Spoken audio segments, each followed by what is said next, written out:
มกลมแล้วก็ให้กราบ3 ทีแล้วก็ต้องมีขันดอกไม้ขึ้นบูชา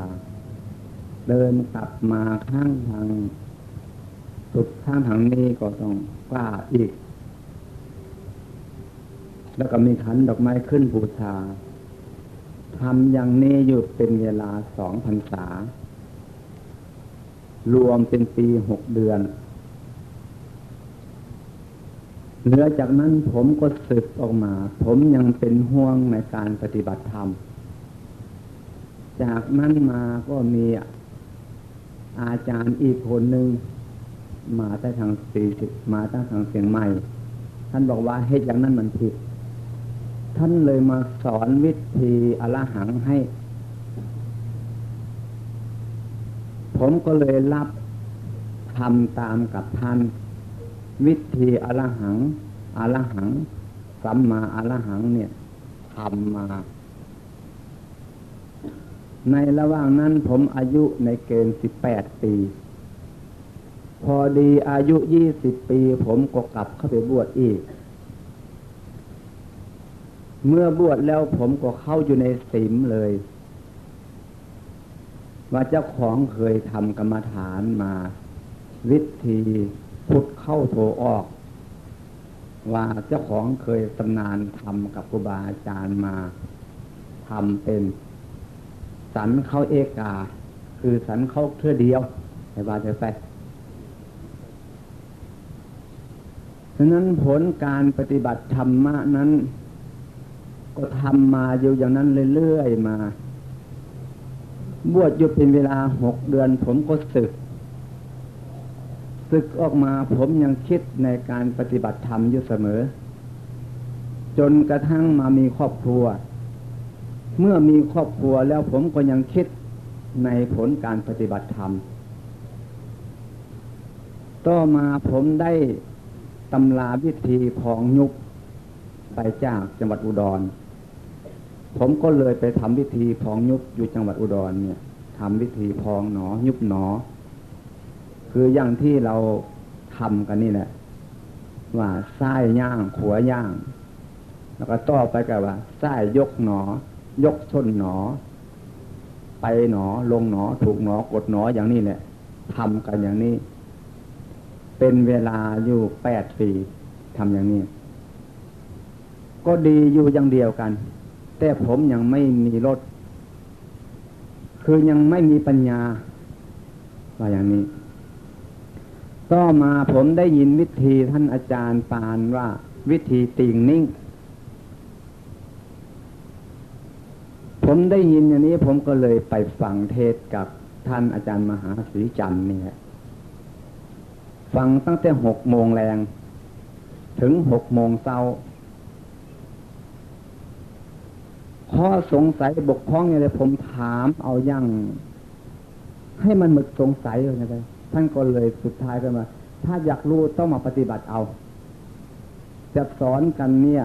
บ่เข้าใจท่านว่าอย่างนี้เมื่อรับฟังโอวาทของท่านแล้วผมไปนึกอยู่เป็นเวลาปีนึงผมคิดอยู่คิดหาความสุขในการปฏิบัติธรรมะนี่เป็นห่วงอยู่บ่เศร้าในขณะนั้นผมคิดอยู่ผมก็เลยลงมาปฏิบัติที่สำนักวัดหลังสิทธิ์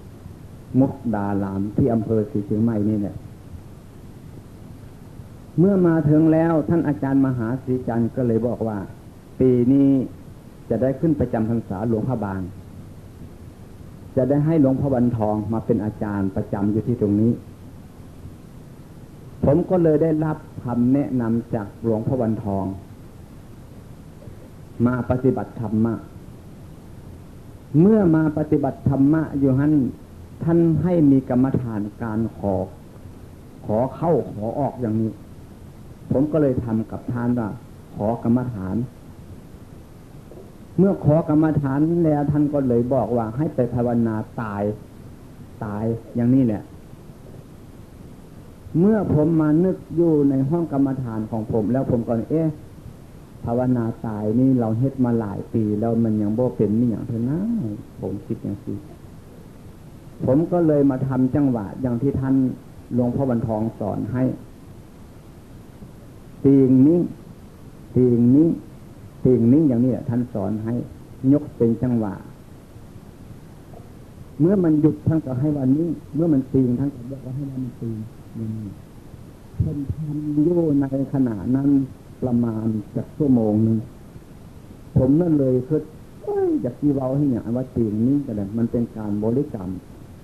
คันถ้าหากเราเว้าอย่างซีอยู่กับเป็นการบริกรรมมันก็จะไปติดอยู่คือกับเราว่าพุทโธ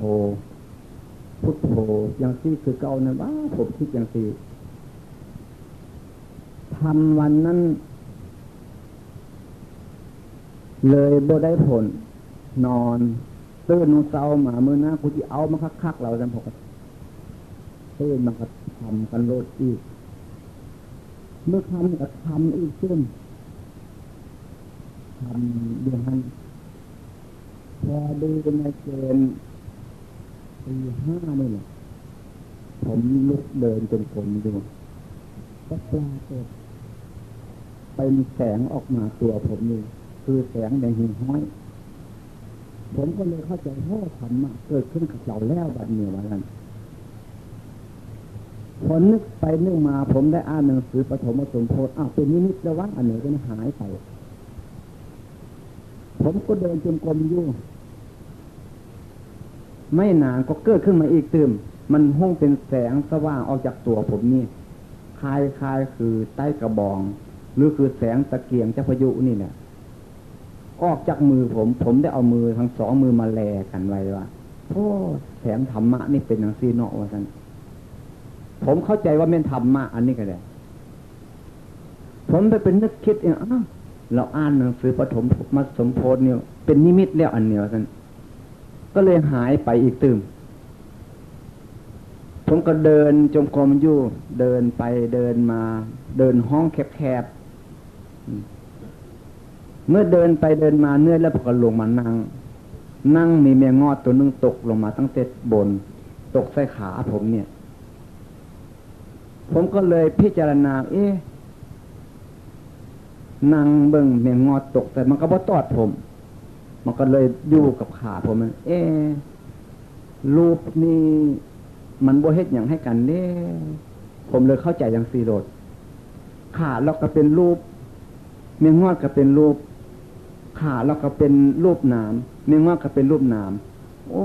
มันเป็นรูปนามคือกันหมดทั้งสองอย่างเลยเด้ส่วนมันทำลายกันนี่มันหายมันตอดนี่มันไม่มีหยังมันเม่นนามอันนึงบังคับให้รูปทำผมก็เลยนึกได้ว่ารูปนามนี่มันอาศัยซึ่งกันและกันมันเกี่ยวเนื่องกันเด้สำหรับรูปนี่บ่ทำอย่างเป็นนามนี่บังคับให้รูปทำรูปกับนามนี่จึงติดกันอยู่บ่เสาจากเถื่อผมก็เลยเข้าใจเรื่องรูปนามชัดว่าเตียงก็เป็นรูปเป็นนามว่าท่านต้องเข้าใจอย่างนี้แล้วผมก็เลยเอาไม้มาให้แมงงอดไต่ออกจากขาผมก็เอาแมงงอดออกไปวางไว้พอได้แมงงอดนั้นออกไปวางไว้ทางนอกคุณแล้วผมก็เลยมาทำอีกตื่นมันก็เลยปรากฏขึ้นมาว่ารูปนามนี่เป็นทุกข์เด้การเคลื่อนไหวทุกส่วนเป็นทุกข์แม้สัตว์เล็กๆน้อยๆก็เป็นทุกข์จะเป็นเจ้าฟ้ามหากษัตริย์ก็เป็นทุกข์เพิ่นว่าทุกขังอนิจจังอนัตตานี่มันการเคลื่อนไหวพริบตาหาใจคิดนึกทุกส่วนนี้มันทุกขังเด้อนิจจังนี่แปลว่าเราจะนั่งอยู่จากชั่วโมงนึงนี่บ่ให้หนึ่งให้ตีจากน้อยนี่ก็ทนบ่ได้อันนี้มันเป็นอนิจจังนี่ผมเลยเข้าใจไปจังซี่ส่วนอนัตตานั่นแหละบังคับบ่ได้อย่าพริบตาเบิ่งดูอย่าหาใจเบิ่งดูอย่านึกอย่าคิดเบิ่งดูซั่นจักชั่วโมงนึงบ่ได้ผมเลยเข้าใจว่าทุกขังอนิจจังอนัตตาเกิดดับนี่ลงอยู่สภาพเดียวกันนี่เพราะมันบ่จะได้อำนาจบังคับบัญชาผู้ใดผมก็เลยคิดอย่างนี้เมื่อคิดถึงมาแค่นี้แหละน้ำตาผมเลยพังออกบ่แม่นพังมางนะครับมันไหลออกมาซื่อๆน้ำตามันไหลออกมา ผมน่าสมเพชน่าสงสารที่ผมเคยทำมาทำให้มันเสียเวลามาเป็นเวลาหลายอย่างน้ำตานี่ไหลอยู่อย่างนั้นต่อมาผมมาคิดถึงสภาพทุกข์ผมเคยเป็นคนติดบุหรี่ครับผมสูบบุหรี่นี่บ่ได้ให้ผมเสาบุหรี่นี่คือยังผมว่ากับหลวงปู่ทองมาเนี่ยให้เสาสูบบุหรี่เนี่ยให้ตายสาผมกับคิดปานนั้นคือกันผมมีบุหรี่กับไม่ขีดติดอยู่หันค้างของมันผมก็เลยว่ารู้จักทุกข์หายใจเข้ากับเป็นทุกข์หายใจออกกับเป็นทุกข์กลืนน้ำลายลงกับเป็นทุกข์บัดนี้มึงสูบบุหรี่นี่ก็จะเป็นทุกข์บ่ว่าซั่นบัดนี้ทุกข์ว่าซั่นสูบเบิ่งดูมึงสูบได้บ่ว่าซั่นผมถามผมเองเนี่ย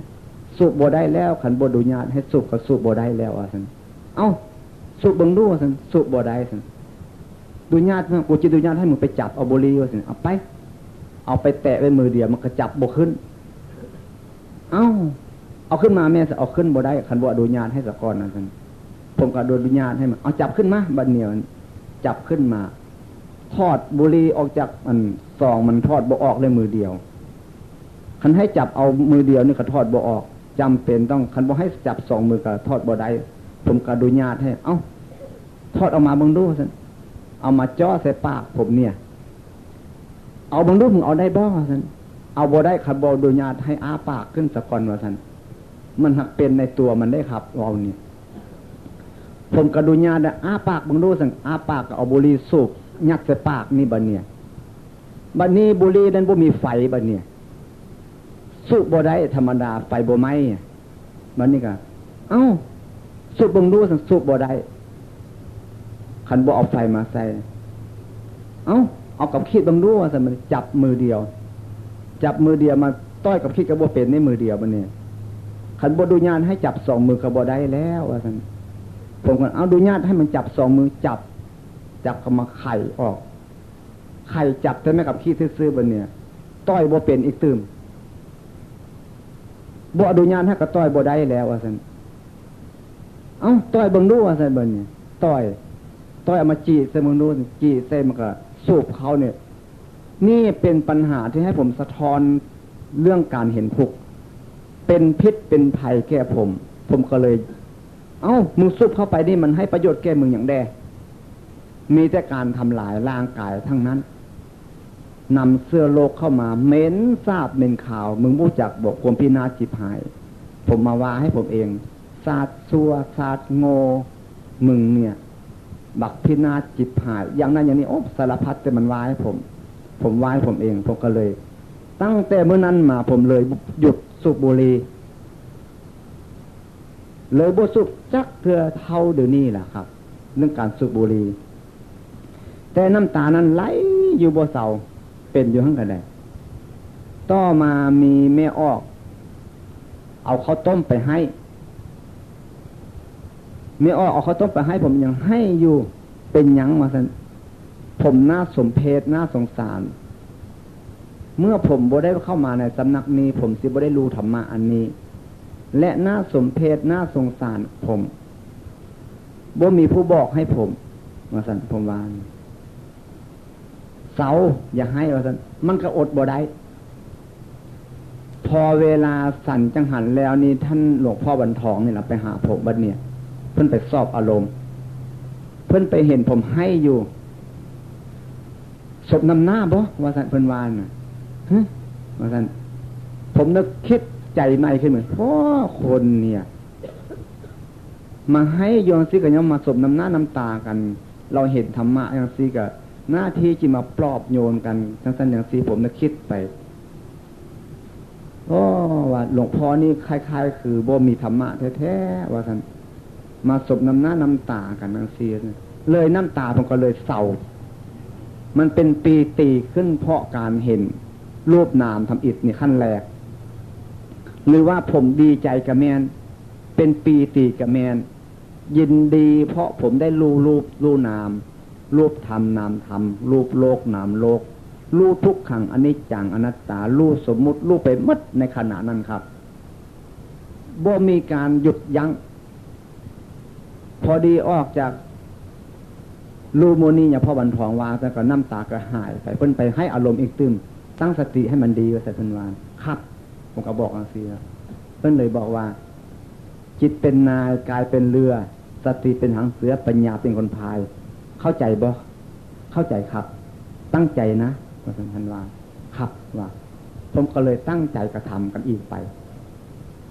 ทำกันอีกไปในขณะนั้นเย็นจนมื้อแลงให้ว่าเดี๋ยวไปทำเพิ่นนี่ไปได้ผมก็ทำอยู่ตอนเย็นมื้อแลง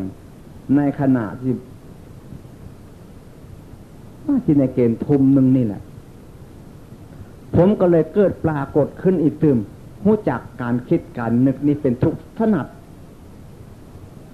แม้การคิดทุกส่วนถนัดผมก็เลยตั้งสติเบิ่งมาเอาตัวทุกตัวนี้มันเป็นละเอียดที่สุดผมเอามือผมมาแกล้งสิล่ะนี่มันหยาบนี่ว่าท่านแล้วผมขยับเข้ามาพริบตานี่มันละเอียดเข้ามาหายใจนี่คนอื่นยังมองเห็นได้อยู่ส่วนจิตใจคิดนี่คนอื่นมองเห็นบ่ได้ปะโถตัวนี้เด้มันละเอียดคนหมู่ว่าท่านผมก็เลยเอาสติมามองดูจิตใจนี่แหละครับอยู่บ่มีไผบอกไผสอนเรื่องนี้แต่ครูบาอาจารย์ก็บ่ได้แนะนำเพิ่นบอกเพียงว่าเอาดีๆนะจิตเป็นนายกายเป็นเรือสติเป็นหางเสือปัญญาเป็นคนพายเพิ่นไปให้แต่เพียงแค่นั้น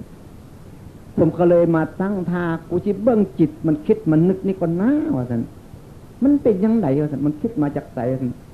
ผมมามองข้ามลมหายใจนิดเดียวครับตัวคิดนี่อยู่ต้องนอกอยู่นอกลมหายใจนิดเดียวมองข้ามอยู่ที่ตรงนี้เนี่ยพอดีมองข้ามที่ตรงนี้ผมก็เลยปรากฏเข้ารู้จักปรมัตถ์เมื่อรู้จักปรมัตถ์นี่จิตใจผมน้ำหนักตัวผมนี่นะ12กิโลว่าซั่นคล้ายๆคือมันเบาขึ้นมาอีกตึมในเราอย่างน้อยที่สุดว่าซั่นผมเอาที่เมื่อกี้นี่6กิโลเหลืออยู่6กิโลว่าซั่นบัดนี้ส่วนความบ่ดีให้บ่ได้แป้งผมรู้จักปรมัตถ์แล้วผมเดินจงกรมไปอยู่เดินทางมันบ่ยาวครับเดินไปเดินมาอยู่ประมาณอีกจาก5นาทีเป็นอีกซึม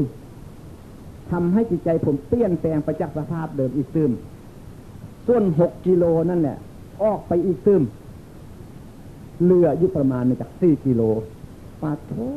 จิตใจที่มันเปลี่ยนเป็นระดับเป็นอย่างที่เด้ผมได้ไปหวนคิดนะฮะอันเพิ่นว่าปฐมฌานทุติยฌานนี่มันเป็นอย่างที่บ่เนาะท่านผมคิดอย่างที่แล้วผมก็เลยเดินไปเดินมาอยู่ปรากฏขึ้นมาอีกซึมระดับจิตใจนี่เปลี่ยนขึ้นมาอีกเป็นครั้งที่3นี่ครับมีอารมณ์เป็นตอนไปน้ำหนัก4กิโลนั่นน่ะที่เหลืออยู่ประมาณในจาก2กิโลตกไปอีกขึ้นจาก2กิโลครับครั้งนี้โอ้เป็นจังซี่มันบ่เกิดมาแล้วบ่เคยเป็นสิจักเถื่อแม่นทางปฏิบัติแท้ๆบัดนี้ว่ามาหยุดอยู่นี่พักนึงอีกตื่นนึงคิดหาพ่อหาแม่คิดหาอ้ายหาน้องคิดหาในตระกูลคิดหมดโลกบัดนี้โอ้คนนี้ต้องการธรรมะหมดทุกคนหากบ่เข้าใจเด้อมันพรรณนาออกไปนอกไปสะก่อนบัดนี้พรรณนาออกไปมันคิดไปส่วนนอกนี่เหมือนบ่แม่นหรอว่าผมเข้าใจว่าวิปลาสมันออกไปนอกคุณว่าซั่นผมว่าอันส่วนเมื่อรู้รูปนามเมื่อละพรรณนาอยู่หันมาคิดนั่นคิดนี่เป็นวิปัสสนูอันนี้ว่าผมเลยเข้าใจอย่างนี้ต่อไปผมก็ว่าเบิ่งจิตคิดนึกตัวนี้ต่อไปอีกซึมเบิ่งไปตามภาษาบ่มีครูบาอาจารย์ที่แนะนำแต่มีอยู่เพิ่นแนะนำอยู่แต่เพิ่นหาบ่ไปหาเพราะมันเป็นเวลาที่มันใกล้กันให้ว่าจะไปผมก็เดินจมกรมอยู่เดินไปเดินมาเลยแล้วกันครับตอนนั้นมันนอนตื่นมาก็ประมาณตี4นี่แหละอย่างกันว่ายังสวยหรือที่เป็นตี3เนี่ยผมตื่นขึ้นมาทำอีกตึ้มทำอยู่ประมาณจากชั่วโมงนึงครับบัดนี้ครับปรากฏขึ้นมาอีกตึ้มเสียแล้วบัดนี้ปรากฏผมว่าโ โอ้ลักษณะนี้เป็นอย่างนั้นลักษณะนี้เป็นอย่างนั้นไล่ขึ้นมาตั้งแต่เมื่อผมรู้จักรูปนามไล่ขึ้นมาจิตใจมันเปลี่ยนขึ้นมาบัดนี้เบิ่งอยู่บัดนี้ผมเลยรู้จักว่าเรื่องวิมุตตินี่แหละครับวิมุตติว่าซั่นคือความหลุดพ้นวิมุตติเป็นเหตุเจโตวิมุตติเป็นผลเจโตวิมุตตินี่คือผลที่ได้รับเด้ว่าซั่นผมคิดอย่างซีขึ้นมาคิดอย่างที่อารมณ์ที่เกิดผ่านมานั้นก็จำมาจนเท่าทุกวันนี้อารมณ์ผมจำได้บ่หลงจักข้อเท่าทุกวันเดี๋ยวนี้ที่ผมนำมาเล่าสู่หมู่ฟังนี่วันนี้เบื้องไปหู้จักว่าอกุศลทางกายทำบาปด้วยกายนี่ว่าอกุศลตายไปแล้วเป็นหยังว่าซั่นวันนี้อกุศลทางวาจา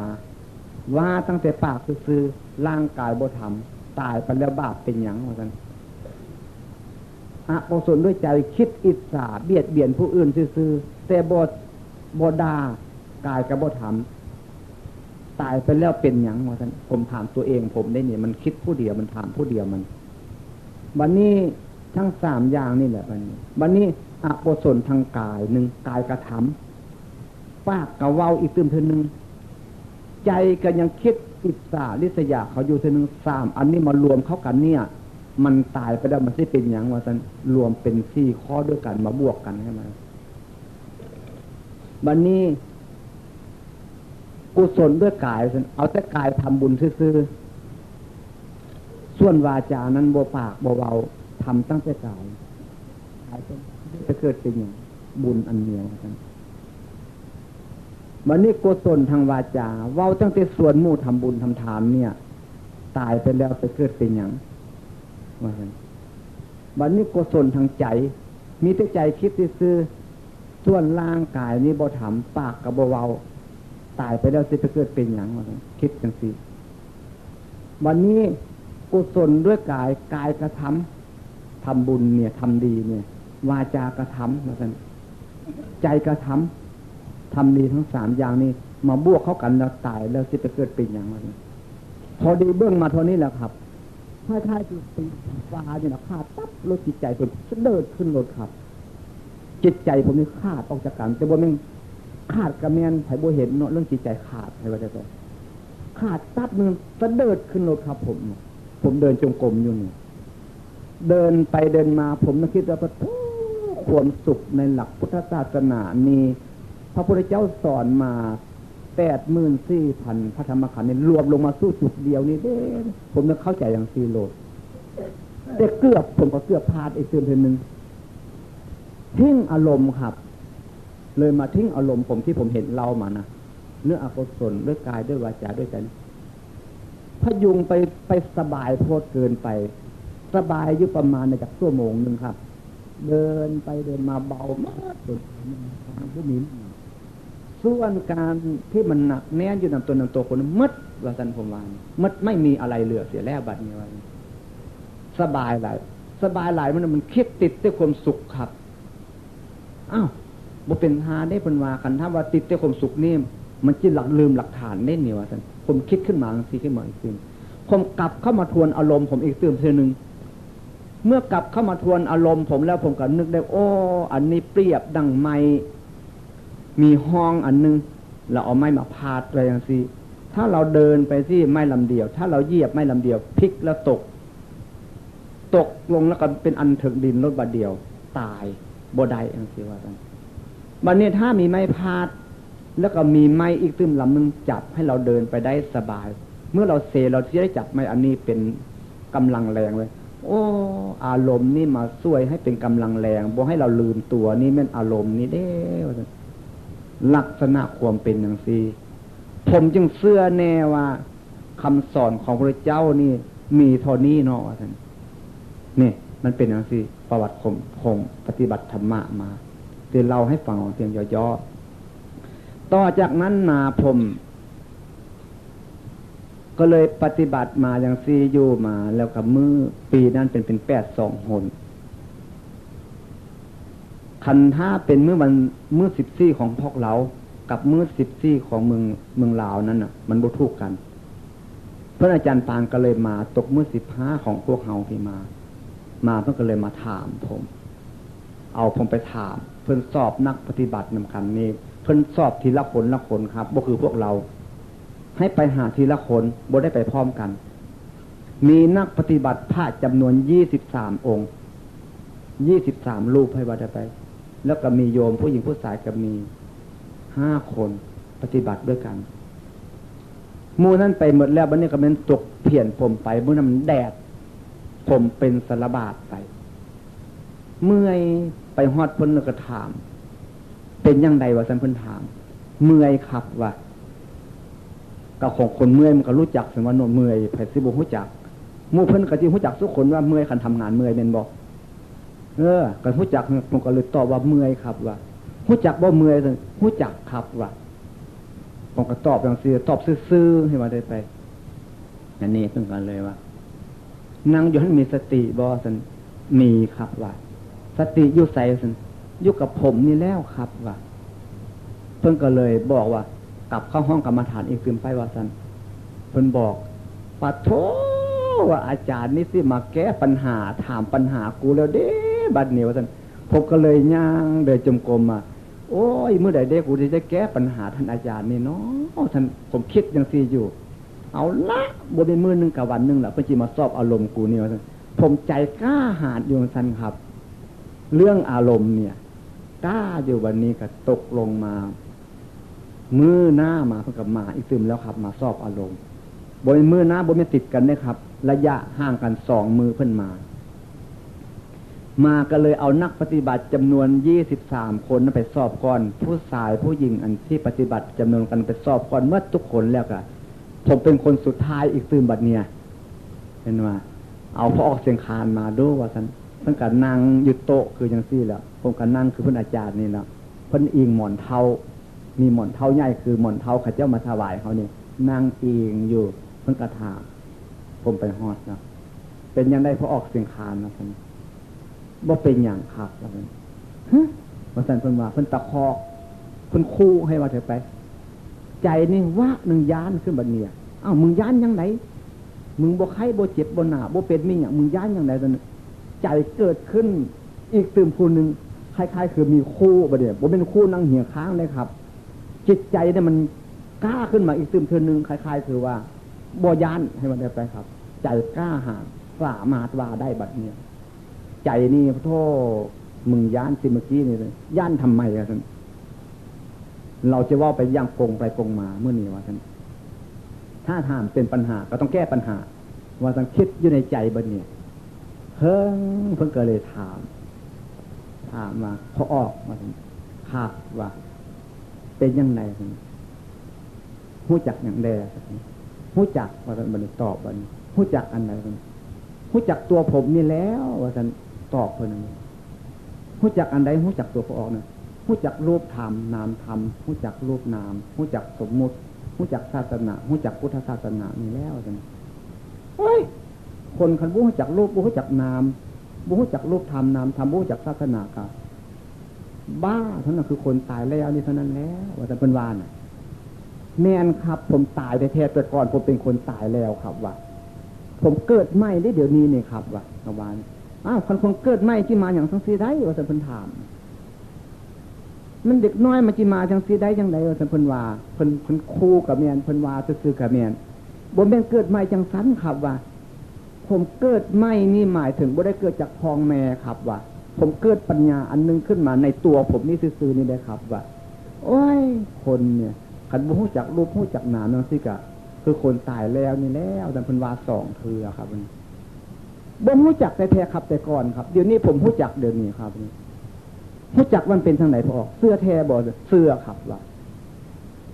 ผู้อื่นว่าบ่แม่นจินว่าแม่นบ่แม่นครับว่าอาจารย์นี่ว่าบ่แม่นจิเสื้อบ่เสื้อครับว่าเสื้อผมเองว่าซั่นเพิ่นก็เลยมานั่งกองความคิดอยู่เพิ่นสิหาข้อมาถามผมนั่งประมาณอยู่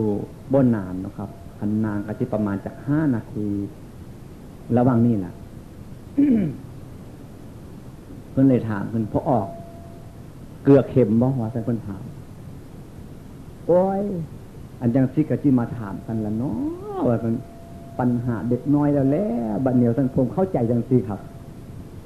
เป็นปัญหาเด็กน้อยว่าสันผมคิดดูนะมาถามอย่างซี่มาถามปัญหาเด็กน้อยแล้วมาถามอะไรต่อเพิ่มมา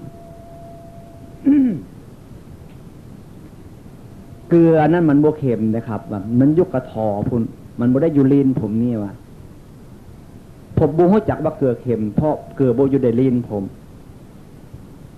มันเค็มถ้ามันเค็มก็เค็มอยู่พุ่นมันโบเค็มอยู่ในลิ้นผมนี้ผมว่าเกลือโบเค็มเดี๋ยวนี้เนี่ยครับว่ามันก็บอกกันซีโรดเพิ่งกันเลยอ้าวเกลือของมันเค็มมาให้ได้ว่ากันโบเค็มครับเกลือโบอยู่ในลิ้นผมเพิ่งกันเลยแล้วไปเพิ่งกันนั่งไปประมาณอีกถึงจาก5 นาทีเพิ่นหาวิธีมาถามเพิ่นกลับมาถามว่าพอออกว่าสันมักพริกเผ็ดบ่สันผมก็ตอบอีกตื่มมามักพริกบ่เคยได้อยู่ลิ้นผมนี่มันจีเผ็ดยังได้ครับผมบ่รู้จักมักพริกเผ็ดซ้ำมักพริกนั้นบ่ได้อยู่ในลิ้นผมถ้ามักพริกอยู่ในลิ้นผมนี่มันเผ็ดผมก็สิได้รู้จักเดี๋ยวนี้มักพริกบ่ได้อยู่ลิ้นผมบ่เผ็ดเดี๋ยวนี้นี่ครับผมก็ตอบไปจังซี่เพิ่นก็นั่งข่าวนึงประมาณจาก5 นาทีเนี่ยแต่เพิ่นสิถามแต่ละครั้งเนี่ยครับเพิ่นต้องคิดซะก่อนเพิ่นอาจารย์ปานเนี่ยเพิ่นต้องคิดบัดนี้เพิ่นถามว่าพอออกว่าซั่นสมมุตินะบัดนี้ว่าซั่นเพิ่นว่านะคำว่าดำนี่สี่อันใดดำหลายว่าซั่นเพิ่นว่านะโอ้ยว่าเพิ่นอาจารย์ปานนี่อย่างว่าจังซี่เนาะว่าซั่นผมคิดอยู่คำว่าดำที่มันหมดกับดำหั่นแล้วครับอันใดดำเหลือจากดำไปบ่มีดอกครับว่าเพิ่นก็เลยเศร้าไปกลับมาถามอีกตื่มมันขาวเด้อันใดขาวหลายกว่ากันพอคำว่าขาวกับหมดกับขาวเท่านั้นขาวเหลือขาวไปไม่มีบ่ว่าอันใดครับว่าก็เลยตอบเพิ่นลวงไปโลดบัดนี้ว่าดำก็คือกันเลือดดำไปไม่มีขาวคือกันเลือดขาวไปไม่มีซิ้วคือกันเลือดซิ้วไปไม่มีแดงอย่างเดียวกันครับเลือดแดงไปไม่มีเรื่องคือกันเลือดเรื่องไปไม่มีสุดเท่านั้นครับว่าเรื่องมูนีมันสุดกับเรื่องของมันที่ซื้อผมก็ตอบบางทีเพื่อนที่ถามหาจุดว่าที่สุดของทุกธรรมเพียงแค่ไหนผมเข้าใจไปยังสิความหมายของพระอาจารย์ปานถามผมถามปัญหาเด็กน้อยผมเข้าใจไปในทองนั้นอย่างผมว่านี่ผมเข้าใจว่าเพื่อนที่ถามหาที่สุดการปฏิบัติธรรมเนี่ยมันจะสุดแค่ใดวะท่านเพิ่นคือที่มีกฎหมายไปอย่างท่านผมก็เลยแก้ไปอย่างท่านเลยโลดประเดียวบัดนี้เพิ่นก็เลยมานั่งเพิ่นเติบโยมมาท่านขับว่าสมมุติว่าวัดหลังสีมุตลางนี่แหละเป็นป่าแล้วออกไปหั่นกับเป็นป่าดอนอีกตื่นดอนนึงและมีโยมคนนึงออกจากนี้ไปแบกปืนไปว่าสันเพิ่นวานแล้วไปเห็นเสือตัวนึงยิงเสือใส่ทิ่มไว้ดอนหันและโยมคนนั้นก็ไปบอกให้โยมมาหาอาจารย์จิมาบ่ว่าสันผมก็เลยตอบเป็นกมาแล้วท่านอาจารย์สั่งมากมาแล้วที่บ่มาหาอย่างไรครูบาอาจารย์สั่งมาคันมาหันเสือใส่กัดว่าสันเพิ่นวานอ้าวที่กัดจังไดขับเสือบทันเห็นเท่านี้นั่นที่เฮ็ดแต่ไหนมาก็ต้องลีกแนวสะพานวานนะบ่ลีกครับผมสิย่างมานำทางขึ้นมาซื่อๆคันมานำทางเสือใส่กัดแท้ๆเอาสะพานวานบ่ครับผมบ่ลีกเพิ่นยั่วเพิ่นจูงไปในทางที่ให้ผมหลบครับผมนึกได้โอ้ยเพิ่นอาจารย์นี่มาถามวิปลาสเราแล้วอันนี้ว่าซั่นผมเข้าใจจังซี่คนบ่รู้จักวิปลาสปฏิบัติวิปัสสนามาสิรู้จักจุดหมายปลายทางอย่างไดมันก็เฮ็ดไปทั่วที่ทั่วแดนนั่นบ่ว่าผมเข้าใจไปจังซี่ผมบ่ลีกทางดอกครับต่อเมื่อผมเห็นเสือเมื่อใดผมจึงจะลีกเมื่อนั้นถ้าหากผมบ่เห็นเสือเมื่อใดแล้วผมบ่ลีกบางทีผมเอาชนะเสือก็เป็นได้ผมก็เลยตอบบางทีพอดีตอบบางทีจริงบ่พอออกว่าท่านเพิ่นถามครับว่ามีความสามารถจังซั่นเตือสามารถจังซี่ล่ะครับว่า1,000จำนวนคนปฏิบัติอย่างนี้ผู้หนึ่งขออนุโมทนาบุญนำเด้อโยมนั้นผมก็บ่ดีใจบ่เสียใจยั่งเพิ่นว่าประมาณนั้นนะครับผมมีการปฏิบัติอยู่นำส สำนักหลวงพ่อบรรทองเป็นเวลา3 เดือนเมื่อครบกำหนด3 เดือนแล้วบัดนี้ผมก็เลยนิมนต์พระจำนวน23 รูปนั่นแหละไปทำความเข้าใจกับท่านอาจารย์ปานอยู่วัดโศกปาหลวงไปขายละวะเพิ่นให้มาได้ไปซื้อผ้าสบงเนี่ย23 ผืนไปอีกด้วยไปขายละวะเพิ่นอาจารย์ปานอยู่วัดโศกปาหลวงเหมารถไป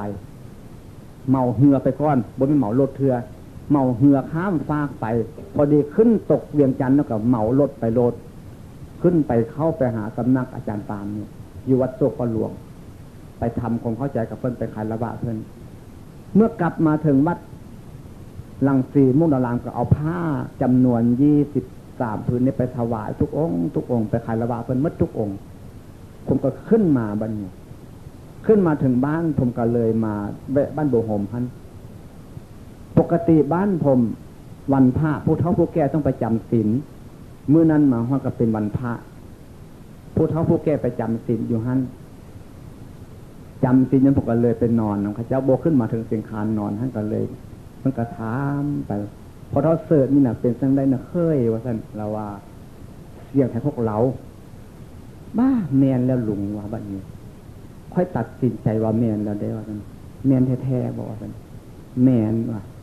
ก็เลยมาสอนจังหวะให้ข้าเจ้ามื้อนั้นน่ะเดินจงกรมเฮ็ดจังหวะกันอยู่หั่นล่ะมื้อนั้นพอได้ตื่นรุ่งเช้านี่สิเว้าธรรมะบัดนี้ว่าซั่นก็เลยมาว่าพ่อแม่พี่น้องพวกเราเนี่ยพากันมาจำศีลอยู่วัดเนี่ยมาสักโบกมากกันจุกๆจิกๆมีแต่กองคำมากแล้วก็บุหรี่ผู้ชายอยู่กองอยู่ข้างนั้นมีแต่กองขี้บุหรี่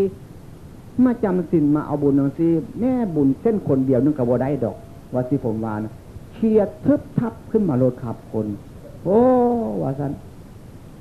มาดูทูกดูมิ้นดูแขนอย่างนั้นสิเขาเจ้าสร้างเว้าแต่ผู้ฮักก็ยังมีอยู่เนี่ยประวัติอันนี้เรื่องความจริงนี่แม้เฮาไปบอกโกงๆนี่ปะโตมันเครียดแท้ๆเลยครับเรื่องสูบบุหรี่เนี่ยเป็นเหตุแท้ๆแค่มากนี่เป็นเหตุเป็นทุกข์เป็นภัยแท้ๆผมก็เลยเด็ดขาดก็เลยพยายามบัดนี้สิหาวิธีตั้งสำนักแต่เลยจิบ่เว้าเรื่องตั้งสำนักเนี่ยเพราะว่าคันถ้าจิเว้าเรื่องตั้งสำนักนี่มันกินนานเลยสิบ่เว้ามื้อนี้พยายามอยากพูดธรรมะนี่แหละครับพยายามสอนธรรมะอยู่ตั้งสำนักน้อยๆขึ้นสอนอยู่เป็นเวลา2 ปีกับ8 เดือนกับไม่ออกสอนอยู่นั่นน่ะไปเป็นโยมสอนเว้าธรรมะบ้านนั้นบ้านนี้แล้วสำนักเจ้าของก็เปิดแล้วบ่ได้เว้าได้วิธีการเปิดสำนักเนี่ยเพราะมันสิยาวคันถ้าเว้าไปล่ะเปิดสำนักแล้วก็สอนเดือนเป็นเวลา2 ปี 8 เดือนมีคนเข้าใจธรรมะนำผมนั่นคือพี่อ้ายเคยผมผู้นึงพี่เอื้อยผมผู้นึงแล้วก็หมู่เพื่อนก็มีประมาณจาก 4-5 คนเข้าใจธรรมะอยู่มากับมาว่ากับลูกเลยบัดนี้บ้าว่าการประกาศธรรมะนี่เป็นโยมนี่มันบกพร่องผวงแล้วได้ไปแต่เพียงแค่มอคันพระกูบวชนี่เราคือจะได้ไปประกาศธรรมะนี่คือจิตสนุกแท้ๆว่าหลักพุทธศาสนานี่คือจิตเจริญขึ้นคนทุกคนต้องการความสุขในหลักพุทธศาสนานี่แม่มดทั้งโลกว่าซั่นผมคิดจังซี่โลกเนี่ยจะเป็นโลกใดก็ตามต้องการธรรมะต้องการคำสอนของพระเจ้าแท้ๆว่าซั่นก็เลยมาขอผู้ไม่ออกนี่เนี่ยขอ2 เทื่อ 3 เทื่อแล้วบ่ปากให้ดอกก็บ่ว่าบ่ให้ดอกก็บ่ว่าก็เลยเรียกลูกมาลูกผมมี2 คนมาถามลูกก็เลยตอบว่ายกขันอยากบวชก็บวชบ่พอท่านเขาจะว่าเจ้าของก็ภูมิใจโดยประเดียวพอที่ลูกให้อภัยมาได้ผู้ไม่ออกก็เลยว่าก็เอาใจแล้วว่าซั่นคันว่าซั่นแล้วก็บัดนี้ก็เลยตกลงตัดสินใจว่าสิบวชออกมาประกาศธรรมะเราก็เลยบอกว่าคันจิตไปแท้ๆกับไปละครพนมสกรว่าซั่นแล้วว่าผู้ไม่ออกนี่ว่าไปก็ไปว่าไปกับมาไปละครพนมเนี่ยไปแล้วก็โง่ขึ้นมาฮอดอุดร ไปฮอดนครพนมพุ่นก่อนได้ครับผมว่าเนี่ยโง่คืนมาทางอุดรเนี่ยมากันมาซื้อของอุดรนั่นมานอนขอนแก่นนี่บัดเนี่ยมานอนขอนแก่นนะครับนอนขอนแก่นนี่คือมัน2 คืนนี่แหละครับเราบ่อยากเมื่อเทื่อพาเราเล่นอยู่นี่แหละพาเราย่างไปย่างมาขึ้นรถคันนั้นคันนี้พาเราเที่ยวไปเมืองขอนแก่นเนี่ยให้เรารู้จักก็เลยไปฮอดเชียงคานกลับคืนบ้านไปฮอดเชียงคานเนี่ยก็บอกให้เราเจ้าไปบ้านไปบอกพี่บอกน้องไปข้อจีนอนบ้านเชียงคานที่เราว่ากันเราก็กลับคืนไปบอกพี่บอกน้องเราอย่างพ่อก็นอนเชียงคานเลยบ่ไปนอนบ้านเจ้าของบ้านเนี่ยก็เลยขอนอนวัดนำเพื่อนหลวงพ่อเจ้าคณะอำเภอเชียงคานนี่แหละนอนหั่นนอนตื่นนู่เศร้ามาเนี่ยเจ้าของจีบวชอยู่แล้วบวชให้ผมสักเถอะครับมาสินอนตื่นมาก็ถามบวชนะสิบวชบ่มีอาจารย์สวดมีอาจารย์สวดผู้เดียวอาจารย์ซุนเนี่ยคันนั่งจีบวชก็ไปมนเอาเพิ่นอาจารย์ซุนมาที่ว่ากันก็เลยไปมนเอาเพิ่นอาจารย์ซุนนี่มาเป็นพระอาจารย์สวดให้ อาจารย์ซุนนี่ก็เลยมาพระนั่งหัตถบาทผมนั้นบ่มากครับมีเพียง4 รูปอาจารย์ซุนผู้เดียวสวดพอดีบวชเสร็จแล้วได้4 มือวัดพลไสอยากเปิดสำนักวิปัสสนาอีกเสร็จแล้วบัดเนี่ยเพิ่นหลวงพ่อก็เลยให้ไปสอนอยู่กับบ่อนำแล้วก็มีภาพไปจากจังหวัดอุดรนี้ไปสอนวิปัสสนาให้บ้านนาน้ำมันน้องสาวเพิ่นนี่แหละเป็นโตแข่งเพิ่นก็เลยเอิ้นผมมาถามว่าหลวงพ่อท่านคนเข้าวิปัสสนาเป็นตัวแข็งในหลวงพ่อรู้จักบ่โอ้ยก็รู้จักนั่นแหละครับวิธีเข้าตัวแข็งมันสิยากมีหยังผมเฮ็ดก็เป็นครับว่าก็เลยบอกจังซี่คันท่านไปเถอะไปแก้เถอะว่าท่านไปก็ได้แต่ผมบ่รู้จักทางคันหลวงพ่อพาไปผมไปได้ว่าเพิ่นก็เลยไปทำวิธีเปิดอีกซึมละอันเราสำนักวิปัสสนาแล้วมีตั้งแต่เปิดบึดเดียวกันมีแต่เปิดพุ่งเปิดพีอยู่กับทางซุมือเดี๋ยวนี้เปิดวิปัสสนานี่ก็จักความเว้าเพิ่นหาวิธีสวดสยันโตเปิดวิปัสสนานี่ก็ได้ก็เลยเอาน้องสาวเพิ่นมาเข้าผมก็เอาเพิ่นไปนั่งใกล้ผมหั่นผู้น้องสาวเพิ่นก็นั่งต่อหน้าหั่นผมก็คอยเบิ่งลมหายใจมันน้อยเข้าลมหายใจธรรมดาคนที่เป็นตัวแข็งเนี่ยต้องสะกดนะถ้าไปต้องการเรียนเนี่ยผมได้ไปเว้าอยู่บ้านหนองบัวต้องการเรียนเรื่องที่เข้าตัวแข็งเนี่ยไม่ให้เกิน30 วันผมจะสอนให้ได้เพราะผมชำนาญผมได้บอกลังซี่ถามพ่อหามก็ได้พ่อทงศูนย์ว่าจะเอาลูกมาเข้าว่าท่านเอามาไม่ให้เกิน30 วันจะสอนให้จริงๆว่าผมท่าอย่างซี่ละมีเว้าข้ามแต่ละก่อนพอดีมันหันใจเลี้ยวเข้าน้อยเข้าเนื้อเข้ามาจิกกั้นนะมาจิกเข้าตัวแขนผมก็เลยบอกหลวงพ่อเนี่ยจิกเข้าตัวแขนนั้นเรียกแม่ว่าเพิ่นก็เอิ้นน้องสาวเพิ่นมันก็ตื่นขึ้นมาบัดเนี่ยก็เลยหายไปแล้วกันเอาทำอีกตื้มแล้วกันทำไปมันก็นั่งก็เบิ่งลมหายใจมันก็น้อยเข้าเนาะครับมันก็สิเป็นอีกตื้มผมก็เลยบอกเพิ่นนี่ที่เป็นตื้มแล้วนี่ครับหลวงพ่อว่าเพิ่นก็เอิ้นอีกตื้มเรียกคือก็เลยว่าเป็นผลที่สุดคนเป็นตัวแขนนั่นก็เลยหายเรียกรถให้เอิ้นรถคันพอดีเอิ้นแล้วหายเลยคนบ่รู้สึกตัววิธีเข้าตัวแข็งนี่ผมคำนวณว่าถ้าเข้าถึงตัวแข็งเข้าทุกมือ3 ปีแล้วต้องเสียสติลดแน่บัดเดียวผมได้ทดลองมาแล้วเรื่องเข้าตัวแข็งเป็นอย่างซี่ต่อมากันเลยกลับคืนมาแล้วบัดนี้กลับคืนมาสู้เมืองเชียงคานตามเดิมมาจำพรรษานำเพื่อนหลวงพ่อเจ้าคณะอำเภอเชียงคานใน2 พรรษาจำพรรษาอยู่หั่นก็เลยบัดนี้ก็มาเว้าธรรมะแล้วก็มาเว้าธรรมะบ้านบุหมนี่แหละมาเว้าธรรมะบ้านบุหมนี่เล็กๆน้อยๆพรรษาที่2มันก็เลยมาจำพรรษาอยู่บ้านตักแดดกลับขึ้นไปเว้าธรรมะบ้านบุหมบัดนี้พอดีเว้าธรรมะความจริงนี่เจ้าคณะตำบลบ้านบุหมเนี่ยแต่พออยู่บ้านผาแบนเพิ่นน่ะบ่พอใจแท้ๆบัดนี้เพิ่นเครีย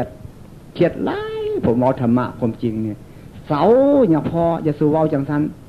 มันจิขาดความเริ่มใส่ของคนว่าซั่นเพิ่นว่านะเว้ามันจังซี่มันหมดศรัทธาความเชื่อมันเป็นการทำลายคำสอนของพระพุทธเจ้าว่าซั่นเพิ่นห้ามเนี่ยเพิ่นผู้ใหญ่เพิ่นมีอำนาจ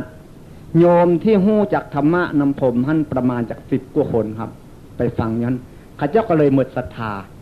หมดศรัทธาจากหลวงพ่อได้บ่มีหมดศรัทธาจากผมครับหมดศรัทธากับหลวงพ่อที่เว้าอย่างนั้นเพิ่นเป็นเจ้าคณะตำบลเป็นพระผู้หลักผู้ใหญ่มาห้ามผมข้าเจ้ากำลังจุใจการเว้าแต่ผมเทศบ่เป็นดอกจิเทศเป็นตายหยังของว่าบ่ได้เรียนหนังสือไทยที่ว่าโตธรรมกับโตลาวนี่เทศผมเขียนได้อ่านได้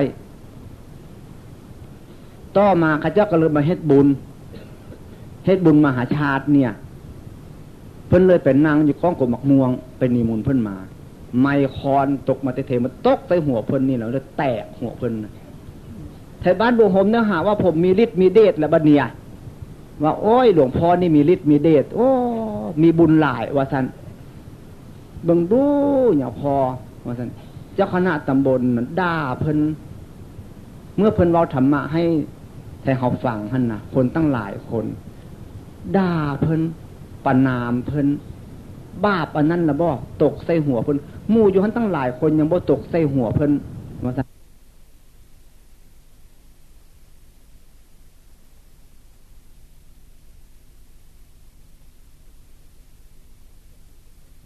มันตกมาเตะมันก็แตกใส่หัว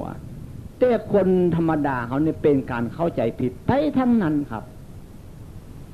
ผมที่มีฤทธิ์มีเดชตายไปหยังไม่มันค้างอยู่เทงคุณน่ะเมื่อบ่มีอันเกาะมันก็ตกลงมาทึกผู้ใดมันก็แตกใส่หัวจะมีเรื่องไม่อย่างไรเนี่ยมันเป็นอย่างนั้นความคิดของคนการเข้าใจผิดนี่เป็นอย่างนั้นต่อมาก็เลยมาอยู่บ้านน่ะอ้อบัดเนี่ยจินเราลัดพิโรธมาอยู่บ้านน่ะอ้อเนี่ยเพิ่นอาจารย์มหาบุตรทองนี่แหละออกจากถ้ำไปอยู่ถ้ำผักปูมาบิณฑบาตส่วนกันอยู่บ้านน่ะอ้อส่วนกันไปกันมาเพิ่นก็บ่ฮู้จักผมก็บ่ฮู้จักเพิ่นมื้อนึงเพิ่นออกมามื้อใดก็บ่ฮู้จักนะผมบ่จดบ่จำเลยเนี่ยออกมาก็เลยเพิ่นมาลมอย่างพ่อเพชรอยู่ผมก็เลยไปลมนำเพิ่นเดือนนั้นผมก็เลยทึกข้าเจ้านิมนต์ไปบ้านนาโคกไปเทศบ้านนาโคกพอดีไปเทศบ้านนาโคกกลับขึ้นมาผมก็มาลมเพิ่นอีกตื่นมาลมเพิ่นว่าผมถามเพิ่นท่านอาจารย์เคยศึกษาปริยัติบ่ว่าซั่นเพิ่นนี่ก็บ่บอกความจริงอีกตื่นละปิดไว้ได้เรียนมาแด้เล็กๆน้อยๆว่าซั่นจบหลักสูตรบ่ครับเพิ่นก็บ่บอกได้เรียนมาแด้เล็กๆน้อยๆว่าซั่นผมก็ว่ามีจุดประสงค์อย่างใดว่าซั่นที่ไปหาปฏิบัติธรรมะเฮ็ดนำกันเรียนๆอยู่นี่ก็ได้ครับปฏิบัติอยู่นำผมนี่ก็ได้ว่าซั่นเฮ็ดเล่นๆกันบ่มีเฮ็ดเอาจริงเอาจังเนาะผมก็เว้าพอปานนี้ล่ะเพิ่นเลยตอบเพิ่นว่าผมบ่เคยอยู่สำนักน้อยจักเทื่อว่าซั่นเพิ่นว่านะคันถ้าอยู่สำนักน้อยๆนี่บ่เกิน3มื้ออยู่ฮอด3มื้อก็ดีครับว่าปฏิบัติเล่นอยู่นี่แล้วว่าซั่นผมก็เลยบอกจังหวะให้เพิ่นก็เลยเฮ็ดจังหวะผมก็เลยบอกว่าบ่ต้องไปบิณฑบาตหรอกครับผมสิไปบิณฑบาตมาเลี้ยงภายใน3มื้อเนี่ยผมคิดในใจผมคิดถึงสภาพผมไปปฏิบัติธรรมะว่ามันถ้าตั้งใจจริงๆแล้วมันไม่นานว่าสิถ้าเป็นคนพูดจริงทำจริงผมคิดย้อนถึงอดีตของผมวันนี้พอดีตอนเช้ามาผมที่ไปบิณฑบาตผมเนี่ยไปคิดจังไดอีกตื่มหูกลับไปหาเพิ่นอีกตื่มสะก่อน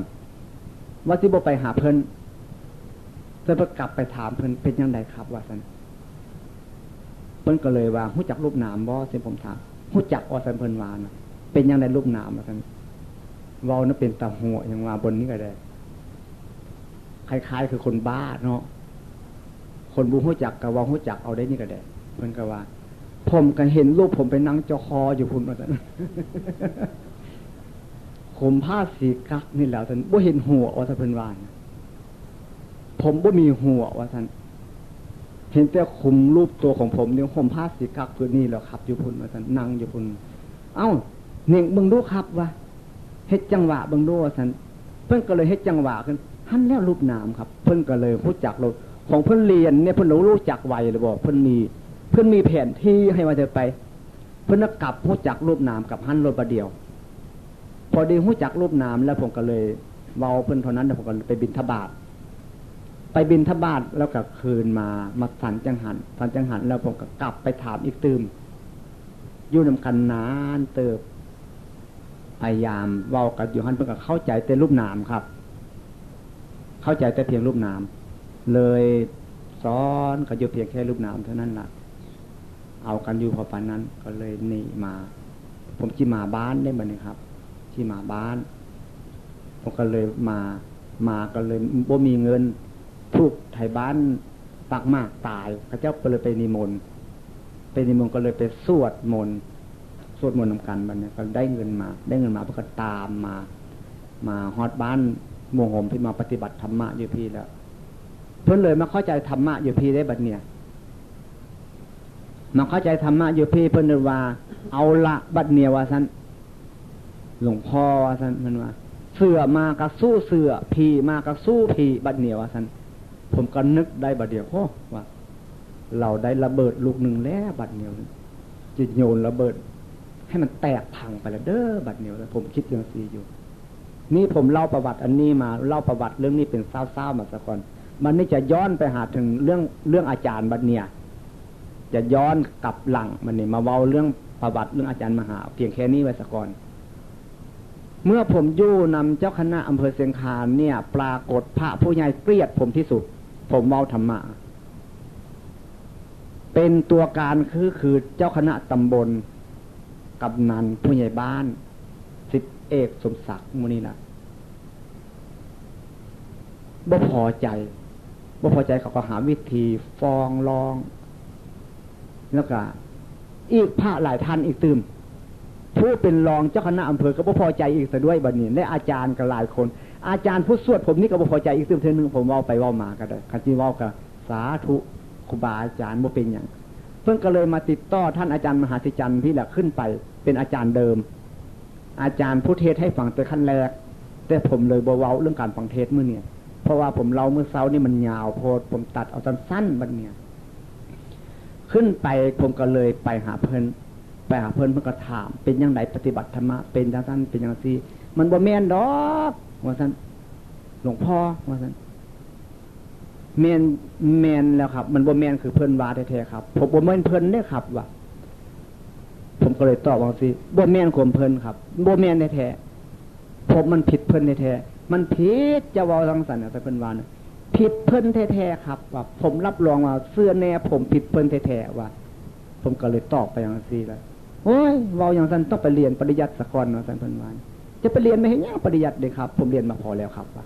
คันไปเรียนก็ไปเรียนในซื่อๆนี่เว้าอย่างซั่นมันผิดว่าซั่นเพิ่นก็ตอบอยู่ผมนี่ผิดครับผมรับรองว่าผมผิดเพิ่นอาจารย์แท้ๆก็ยังว่าผมผิดเพิ่นนะเดี๋ยวนี้นี่ครับว่าผมก็ตอบมีหลักสำคัญอยู่จุดเดียวผมว่าเรื่องอาการเกิดดับที่ผมเคยพูดมาให้ฟังกันมาบ่อยๆอย่างนั้นผลที่สุดอาจารย์ก็เลยเกลียดแต่ผมบ่เกลียดเพิ่นบ่ไปหาจักเถื่อโยมที่โหธรรมะไปนำผมนั้นเขาเจ้าก็หมดศรัทธามื้อนั้นหมดจากท่านอาจารย์จนกระทั่งมื้อนี้บ่ได้ไปหาเพิ่นจักเถื่อผมก็ได้บ่ได้ไปหาเพิ่น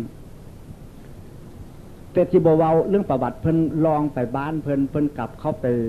กลับไปนำลูกชายผมเอาเงินนำเพิ่นลูกชายผมมันเครียดมันเพิ่นด่าเพิ่นประณามผมมันเครียดธรรมดาเด็กน้อยธรรมดาปกติท่านอาจารย์มหาสิจันทร์นี่ไปมานำผมบ่เก็บเงินจักเทื่อแต่สมัยผมเป็นโยมอยู่ก็ได้มานำลูกชายผมเขาเที่ยวอยู่เขาก็บ่เก็บเงินจักเทื่อมื้อนั้นสะพสมพ่อไปนำลูกชายผมอีกตื่มมันตักเอาเงิน80 บาทก็เลยไปเว้าอยู่ที่บ้านวังนั้นอีกตื่มเขาเลยเอิ้นซื้อลูกชายผมนี่พวกไทยเหือนะเพราะว่าลูกผมมันเป็นเจ้าของเหือให้ว่าได้ไปมันเป็นคนเก็บเงินเอิ้นเพิ่นบ่ฮู้จักว่าเป็นเหือลูกผมเพิ่นไปนั่นก็ได้เพิ่นเอิ้นเทียนว่าซั่นเพิ่นเลยเข้าหูเพิ่นโลดอ้าวบักเทียนนี่บ่มีลูกหยังบ่เทียนนั่นบ่ว่าซั่นเพิ่นประณามผมไปเด้ครับไปนำเหือเพิ่นก็ประณามไปเพิ่นก็เลยคิดจังได๋ฮู้นึกว่าคงสิเป็นลูกหลวงพ่อเทียนเสร็จแล้วบัดนี้ว่าซั่น พิ่นก็เลยมันไปปลอบบอกให้หลวงพี่บอกให้หลวงพ่อมาหาอาจารย์เลยเนอะว่าท่านสั่งลูกผมเนี่ยหลวงพ่อที่ใดท่านมันซะเพิ่นตลกเป็นไอ้นี่ก็ได้หลวงพ่อที่ใดว่าท่านหลวงพ่อโตนั่นนะพ่อโตที่ไหนครับว่ามันตลกเพิ่นอันนี้ก็ได้หลวงพ่อโตนั่นนะหลวงพ่อเทียนนั่นนะหลวงพ่อเทียนนี่กับเป็นพิธีอาจารย์นี่แหละว่าหลวงพ่อเทียนที่ไหนครับว่ามันตลกอยู่หันเอาพ่อโตนั่นนะพ่อโตที่ไหนครับผมบ่มีพ่อว่ามันว่าไปอันหลวงพ่อเทียนนั่นนะเป็นพี่อ้ายของมหาสิจันทร์เนี่ยว่าให้เพิ่นกลับมาเรียนปริยัติเด้อมันก็ว่าจังว่าครับคันผมบ่ลืมผมก็สิบอกว่าคันผมลืมแล้วก็แล้วไปว่ามันนึกเลยบอกไปอย่างนี้เนี่ยเป็นอย่างนี้เรื่องผลการปฏิบัติการกระทำของผมบัดนี้จะกลับมาเราเรื่องอาจารย์มหาดูต่อมาอีกตื่นบัดเนี่ยเรื่องอาจารย์มหาสิอาจารย์เดิมนะเราให้ฟังแล้วเนี่ยเรื่องที่อาจารย์บ่ไว้ใจเท่าซุมือเดียวนี้เนี่ยเพราะว่าผมมองเป็นคนต่างหมู่ผมเชื่อแน่ในการปฏิบัติที่ผมได้ประสบกับอาการสิ่งเหล่านี้มาผมอยากเอาธรรมะสิ่งเหล่านี้ออกมาเผยแผ่จึงได้เราเป็นประวัติให้ฟังเมื่อเพื่อนอาจารย์มาอยู่ดำนี้แหละพอดีปฏิบัติธรรมะรู้จักปรมัตถ์เล็กๆน้อยๆแล้วเพิ่นก็ว่าอย่างนั้นแล้วปะโทบัดนี้ก็ต้องเอาไปเทศในบ้านบัดเนี่ยบึดนึงเอาไปเทศเฮือนนั้นบึดนึงเอาไปเทศเฮือนนี้เทศกันอยู่เรื่อยๆบัดเดียวผมมีพี่น้องอยู่ในบ้านบุหมฉะนั้นเพื่อนอาจารย์มหานี่เลยเป็นคุยตู้บ่มีการได้ปฏิบัติธรรมะอย่างเข้มแข็งปฏิบัติธรรมะแล้วก็คงหัวจิตเร่งๆเข้ามาจำเป็นต้องอยากเอาไปเทศผมก็จะอยากให้มีผู้ฟื้นฟูซอยเพราะผมบ่มีปริยัติบ่มีมิยังผมบ่เคยได้เรียนหนังสือมีแต่ได้ประสบกับอาการต่างๆมาเท่านั้นกับประเทศท่านเทศนี้แผ่นดินไหวบ้านบุหมบ่แม่นแผ่นดินไหวคือต้นไม้ไหวนี่เด้คนเกิดคึกคักขึ้นเจ้านายเขาก็สั่งเพิ่นแด่สั่งผมแด่ไปกวดใบสุทธิอย่างที่เพิ่นเล่าให้หมู่ไม่ออกฟังนั่นแหละร้อยให้ครูบาอาจารย์ฟังนั่นแหละเป็นอย่างนั้นมาต่อมาก็มีหมู่คุณคำพันธ์นี่เขาไปอยู่นำมาปฏิบัตินำมาอยู่บ้านนาอ้อนี่ก็หลายคนปฏิบัติมาผมแสวงหาการอันพูดที่จิมักธรรมะปฏิบัติธรรมะนี่ผมมาบวชนี่ผมมีจุดประสงค์อยากมาพูดธรรมะอยากมาฟื้นฟูในหลักการปฏิบัติธรรมะอันนี้ถ้าหากผมบ่มีจุดประสงค์อย่างนั้นผมมาบวชนึกว่าทุกคนจะเป็นฝรั่งอังกฤษก็สร้างเป็นเจ๊กเป็นแก้วก็ตามจะบวชก็สร้างบ่บวชก็ตามปฏิบัติธรรมะได้แน่บัดเดียวผมรับรองเสื้อแน่ว่าพระพุทธเจ้าบ่โกหกไผทั้งหมดเป็นผู้หญิงผู้ชายปฏิบัติได้มรรคผลนิพพานเนี่ยเมื่อยังมีชีวิตอยู่นี้ถ้าตายแล้วจึงเอานั้นบ่แม่นผิดไปตัวนี้การปฏิบัติธรรมะนี่ถ้าปฏิบัติติดต่อกันบ่ให้ขาดสายจักเทื่อนี่3 เดือนนี่ผมรับรองได้อย่างเต็มไม่เต็มหน่วย60% จิตใจคนต้องเปลี่ยนลดอย่างซาอย่างไหวนี่ครับถ้าอย่างซาที่สุดนี่แหละตำราเขาบอกว่า7 ปีว่าซั่นแต่ผมยามจะขยับเข้าอีกตื่มถ้าอย่างซาที่สุดเนี่ยปฏิบัติติดต่อกันไม่ให้ขาดสายจากเทือนเนี่ยผมว่าคงจะไม่เกิน3 ปีจะได้ประสบเอาความสุขอย่างแท้จริงในหลักพุทธศาสนาแม้จะมีเงิน100เงินพันเงินหมื่นเงินแสนเอาไปซื้อเอาความสุขอันนี้ก็บ่ได้ครับความสุขประเภทนี้บ่มีตลาดขายให้กันบ่เป็นและเอาให้กันก็บ่ได้มีแต่เพียงการแนะนำเท่านั้นถ้าหากคนแนะนำนั้นให้ไปสู่จุดอาจจะไปจุดได้วันนี้จะกลับมาเล่าเรื่องเพิ่นประวัติอาจารย์มหาอีกตื่มทีนึงที่ได้เล่ามาแล้วเนี่ยเพิ่นก็เลยถามผมบัดเนี่ยอันปฏิบัติธรรมะในจุดสำคัญมันคืออันใดว่าซะเพิ่นว่าเนี่ยสมัยอยู่บ้านนาอ้อนะบัดเนี่ยก็ผมเป็นคนโง่ครับบ่ได้เรียนหนังสือเนี่ยก็จำเป็นก็ต้องบอกซื่อๆมีเพิ่นอาจารย์มหากับ ทิศสิทธิ์นี่แหละบวชเป็นพระนมหลวงปู่กาหลวงปู่วัด4 คนแล้วกับผมนี่อยู่นำกันเนี่ยถามมันมีจุดสำคัญจังไหนโยว่าอันเฮาว่ากันพระพุทธเจ้าตัดผมครั้งเดียวนี่ยาวคา2 ข้อมือนี่บ่ยาวตึมจากเทือนี่บ่ใช่เป็นความจริงนะครับว่าอันนี้ได้เป็นตัวสำคัญมันผมคนเนี่ยมันต้องมีการยาวตึมได้ครับ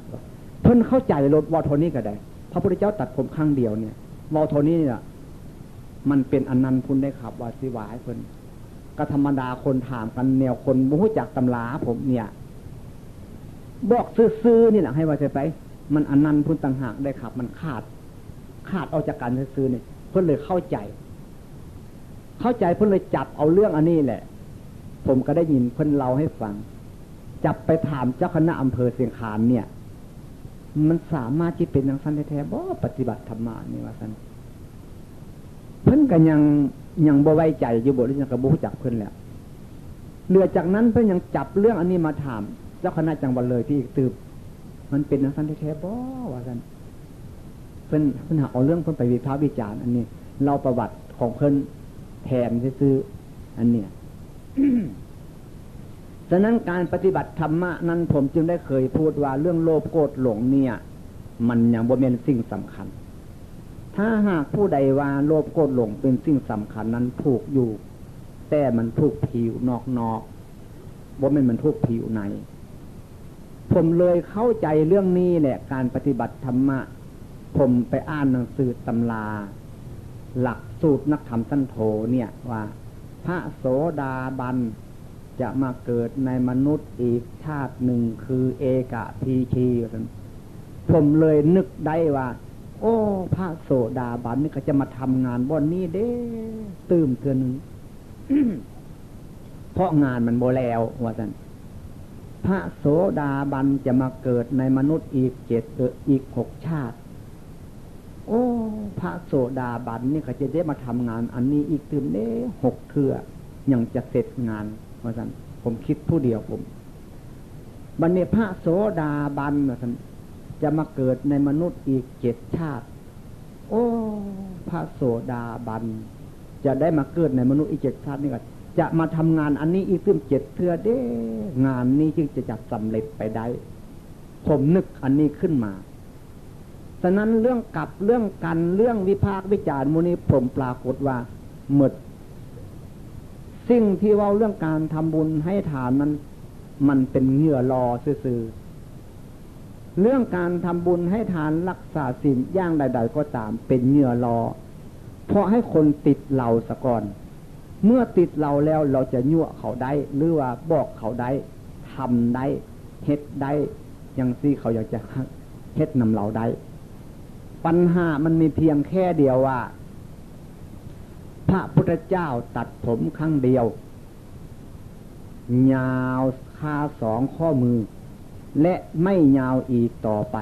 และไม่สั้นอีกต่อไปเท่าเดิมเสมอตัวนี่ปัญหามันจุดนี้แหละขอให้เข้าใจไว้เรื่องอาการเกิดดับบทไซเมนว่าคิดนี้มันเกิดนี้มันดับนี้หูได้ยินมันเกิดมันส่งเข้าไปถึงจิตใจมันดับอันนั้นเขาสอนกันอยู่ก่อนแล้วเรื่องนี้เขาสอนกันอยู่ก่อนบ่ไม่จุดพระพุทธเจ้า4จุดอาจารย์องค์อื่น4มาถ้าหากผู้ใดไปซักไปก้าวเอาคำสอนอาการเกิดดับที่แท้จริงนั้นมาว่าเป็นจุดนี้นั้นผมว่าผู้นี้ก็4เป้าหมายผิดและอีกต่อไปนี้หากพวกเราทุกคนมาฟังธรรมะไปตีเป็นเลขเป็นบัตรเป็นเบอร์นั้นผมว่าคงจะเป็นคนฆ่าผมอีกซะด้วยหรือฆ่าพระพุทธเจ้าไปอีกซะด้วยคันหากพระพุทธเจ้ายังมีอยู่เพราะผมบ่ได้เจตนาว่าจะบอกเลขบอกบัตรบอกเบอร์ของไผทั้งหมดผมมีความจงรักภักดีจะมาเว้าธรรมะอันนี้อย่างเดียวเท่านั้น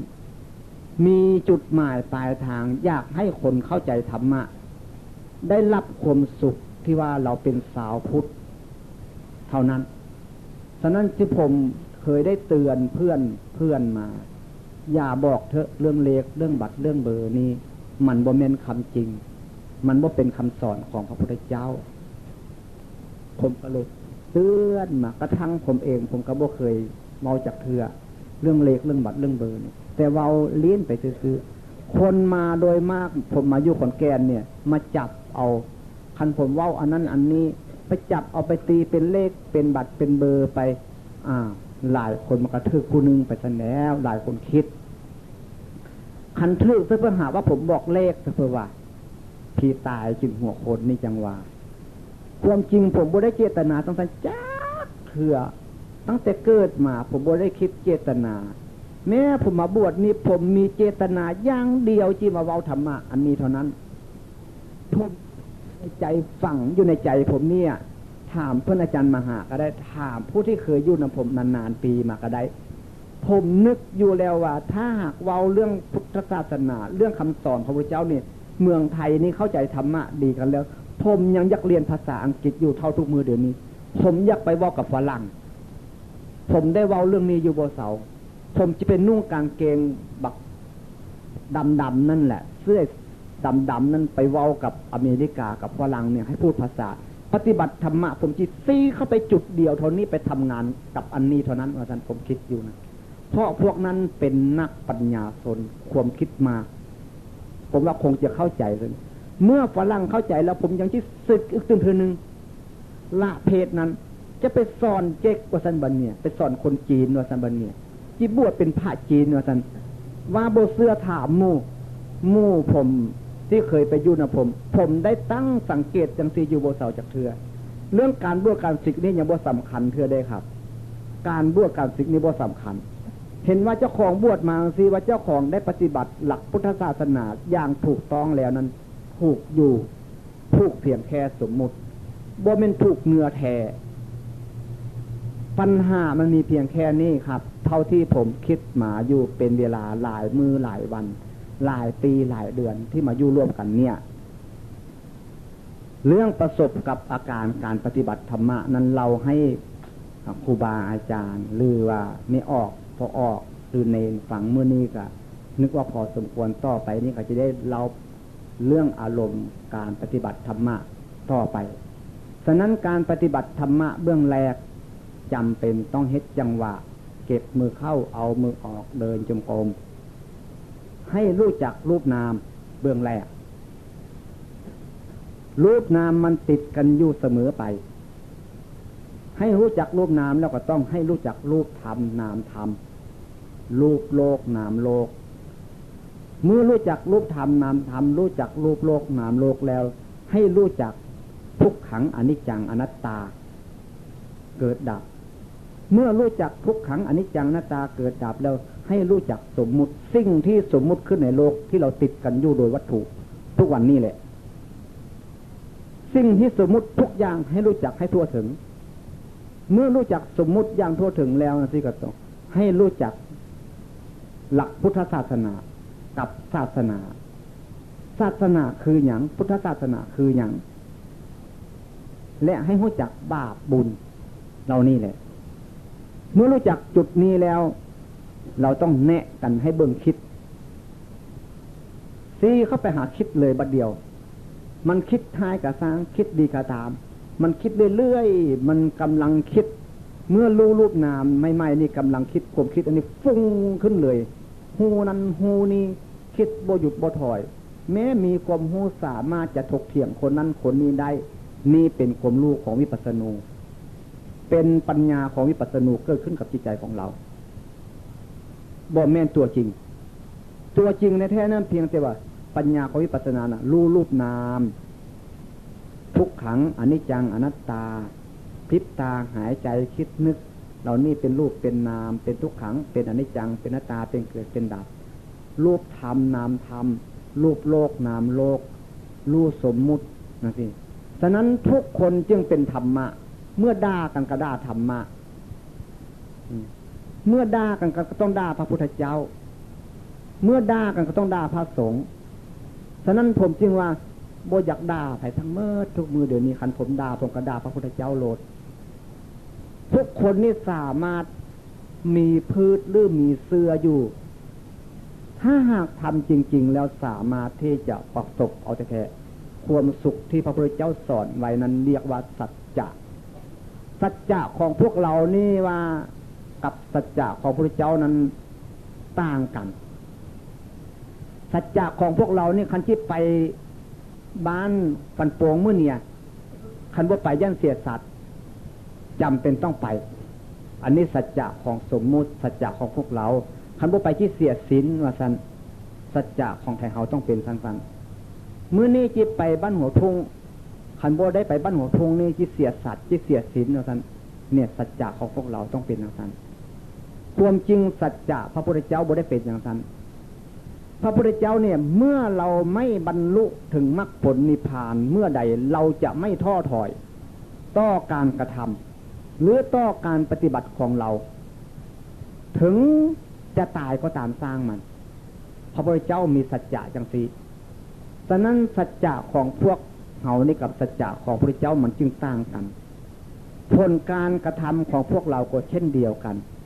พระเนนและแม่ขาว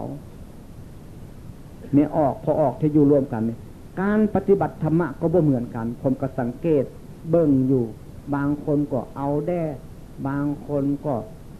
พอไปพอมาบางคนก็รู้สึกว่าเหนื่อยหลายเพราะว่าเฮ็ดหลายเพราะบ่ได้เมื่อยเป็นโรคอันนั้นเป็นโรคอันนี้เพราะว่าเป็นอย่างนั้น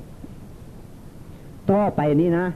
เมื่อเอาจิตดูจิตเข้าไปนี่เราไปประสบออกกับปรมัตถ์บัดเนี่ยจิตใจเราจะสบายขึ้นมาถ้าหากเรามีอารมณ์อยู่นั้นให้จับอารมณ์นั้นไว้โลดคันเมื่อไปทิ่มอารมณ์นั้นติดวิปลาสปฏิซึมอันนี้บทหนึ่งวิปลาสมีอยู่2บท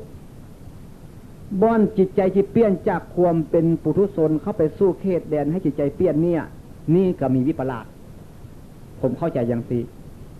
ต่อไปเมื่ออาการเกิดดับของเราจะได้ไปประสบเอาที่ว่าผมว่าเมื่อตะกี้นี้ว่าพระพุทธเจ้าตัดผมครั้งเดียวไม่ยาวอีกนี่ก็ต้องมีวิปลาสอยู่2อย่างแต่อย่างหนักนั่นแท้ตัวสุดท้ายอย่างตัวเข้าไปเบื้องแรกเนี่ยบนหนักปานใดเรื่องวิปัสสนูนั้นเมื่อรูปนามนี่เป็นอารมณ์ของวิปัสสนูฉะนั้นผมได้ฟังธรรมะครูบาอาจารย์ทุกองค์เคยได้ไปสู้สำนักหลายสำนัก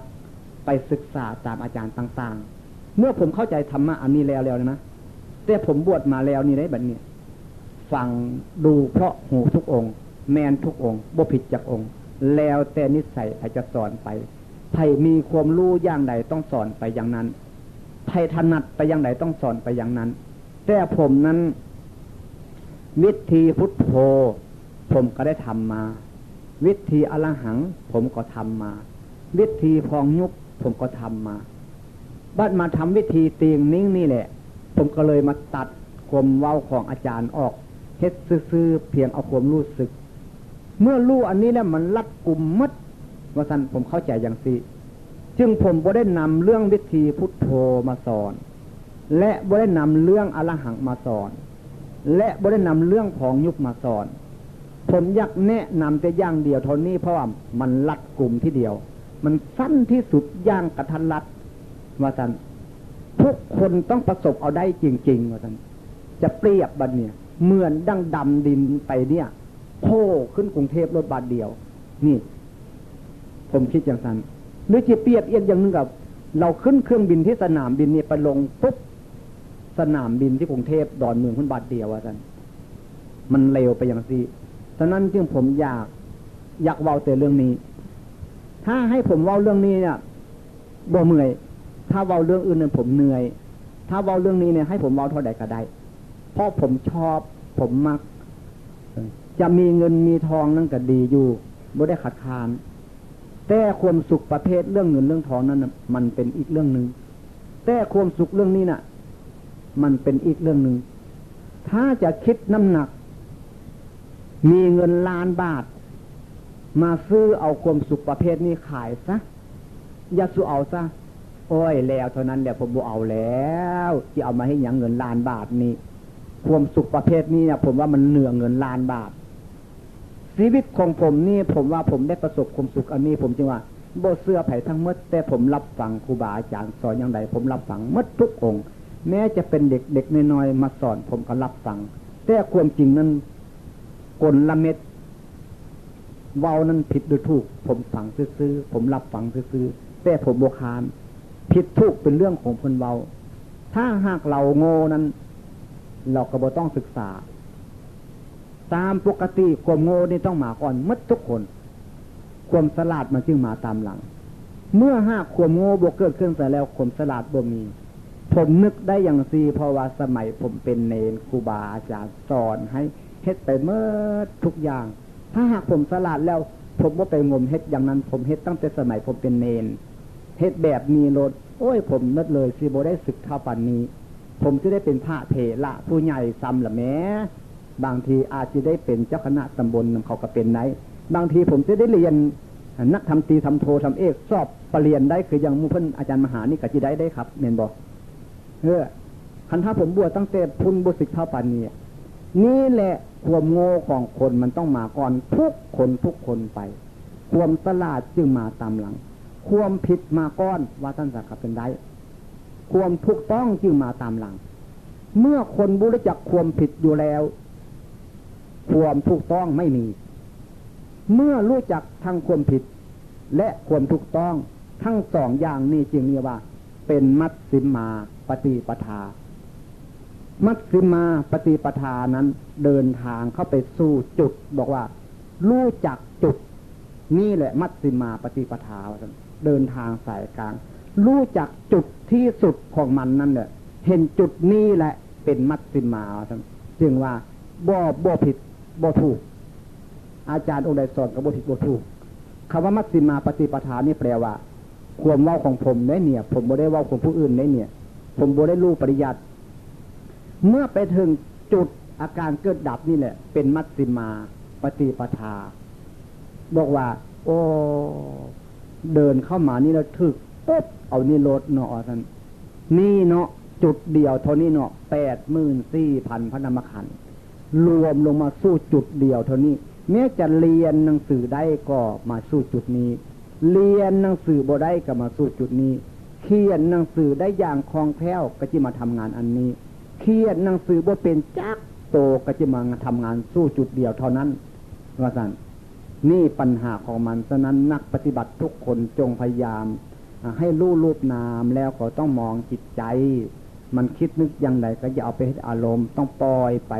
และเอาสติดูจิตอยู่เสมอไปจนกลัวที่จะเข้าใจปรมัตถ์ได้เมื่อเราเข้าใจปรมัตถ์แล้วจิตใจของเราจะเปลี่ยนเองดอกบ่ได้บอกไผดอกเมื่อมันจิตใจเปลี่ยนแล้วผมจะไปถาม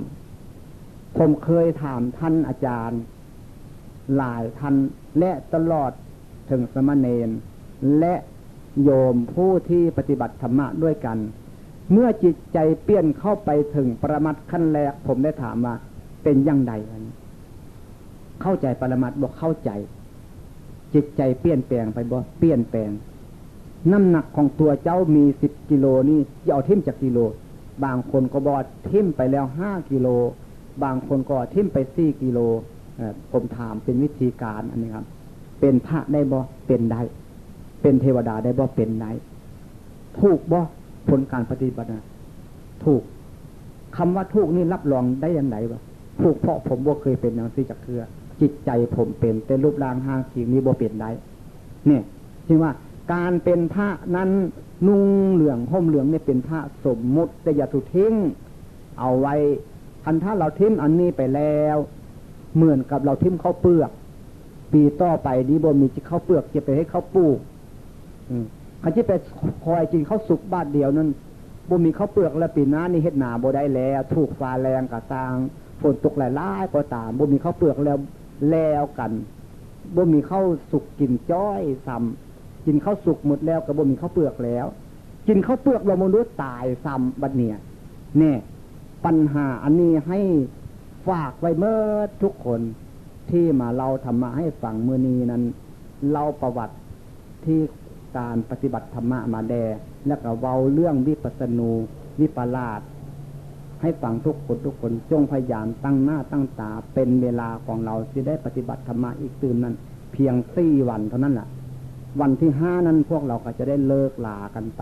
ถ้าหากผู้ใดยังมีศรัทธาอยู่เสื่อมันนั้นปฏิบัตินำกันไปก็บ่เป็นอย่างหรือสิพากันปฏิบัติอยู่ดีเมื่อทุกคนบ่เลิกละเฮาปฏิบัติเมื่อตายแล้วจึงกัสาธุอนุโมทนาด้วยเอาแหละเท่าที่ได้เล่ากันมาวันนี้ก็นึกว่าพอสมควรจะเหน็ดเหนื่อยไปผู้นั่งกันนะขอพูดอีกอย่างจักน้อยหนึ่งครับรบกวนเวลามาหลายพอสมควรแล้วก็พวกเขามันโศกดีหน่อยหนึ่งคือว่าในการที่หลวงพ่อเพื่อนได้เว้าประวัตินี่ผมกับเพื่อนอาจารย์มหาบัวทองแล้วก็คณะครูบาอาจารย์ได้พยายามขอร้องให้เพื่อนหลวงพ่อเว้าประวัติให้พวกนักปฏิบัติเฮาได้ทราบอย่างแจ่มแจ้งแน่มื้อเช้านี้ก็เว้ามาแน่แล้วแต่ว่ามันก็เพิ่นบ่ได้เตรียมตัวก็เลยบันทึกเทปไว้ก็มีการขาดตกแล้วก็อยากให้เพิ่นเน้นหนักในเรื่องของการปฏิบัติสำหรับของเพิ่นตกลงกับเพิ่นก็เลยรับปากว่าสิเว้าอีกตอนแรงเพราะฉะนั้นก็การพูดนี่บ่แม่นเป็นการโอ้อวดให้เข้าใจแบบนั้นด้วยเหตุที่ว่าเพิ่นมีความเมตตาต่อนักปฏิบัติอยากให้รู้อยากให้เข้าใจว่าการปฏิบัตินั้นมันบ่เลือกบุคคลมันบ่เลือกเฉพาะว่าสิเป็นฆราวาสญาติโยมหรือสิเป็นพระเป็นเณรมีสิทธิที่สิเข้าถึงธรรมะคือกันอ่านหนังสือบ่ออกอ่านหนังสือบ่ได้ก็สามารถที่สิเห็นแจ้งในธรรมะคือกันหรือว่าผู้ใดสิไปคิดว่าเพิ่นเป็นการโอ้อวดหรือสิอวดอุตริมนุสธรรมอย่างนี้เพิ่นกระท่ายพิสูจน์คือกันเพราะหลักของธรรมานั้นเรียกว่าเป็นเอหิปัสสิโกคือท่าให้พิสูจน์การท่าให้พิสูจน์นี่บ่ได้หมายถึงว่าเป็นการท่าทายแต่ว่าผู้ต้องการอยากพิสูจน์ผู้ที่สิมาโจทย์ผู้ใดผู้หนึ่งนั้นต้องเป็นผู้ที่เห็นแจ้งด้วยนะถ้าไม่ฉะนั้นกับเขามาปฏิบัติโดยตนเองตามคำแนะนำของเพิ่นอย่างหน่อยๆ3 เดือนเพิ่นว่ารับรองผลโดยเฉพาะตัวของผู้ปฏิบัตินั่นเองสิเห็นเองเข้าใจเองและหูเองอันนี้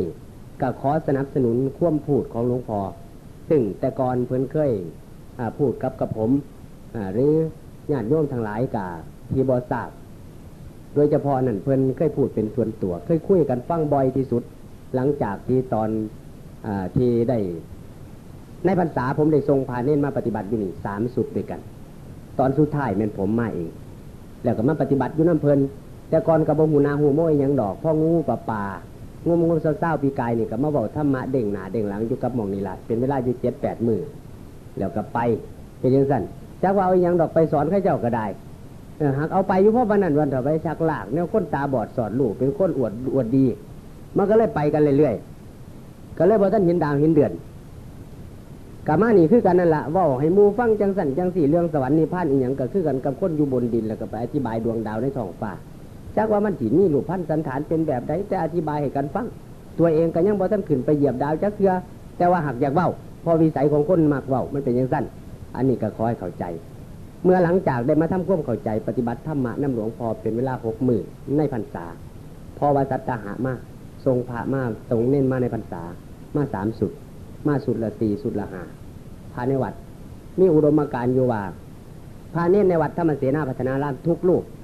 ต้องผ่านการปฏิบัติจากสำนักวิปัสสนาโมกขาวนาราม์ทุกลูกถ้าบ่ฉะนั้นบ่รับเข้าสำนักอันนี้มีอุดมการณ์ไว้แบบนั้นถือว่าเป็นอันเดียวกันก็สิเป็นอันเดียวกันนี่ก็เนื่องจากว่าควบติดต่อกันโดยเฉพาะเพื่อนร่วมงานกันซึ่งเพิ่นมหาบัวทองเคยอยู่นำกันทำงานนำกันสมัยอยู่จังหวัดเลยแล้วก็ติดต่อให้การสนับสนุนกันอยู่เรื่อยกับผมเองก็บ่ได้ทราบว่าเพิ่นเป็นธรรมะเพราะว่าอยู่นำกันมาเพราะวันนั้นล่ะหมดปีหมดศาสตร์บ่ฮู้เรื่องหยังอยู่จังหวัดเลย1 ปี24 เดือน1 ปีกับอีก24 วันก็เพิ่นย้ายไปอยู่กรุงเทพผมเองก็ย้ายไปทำงานอยู่สระบุรีอีก8 เดือน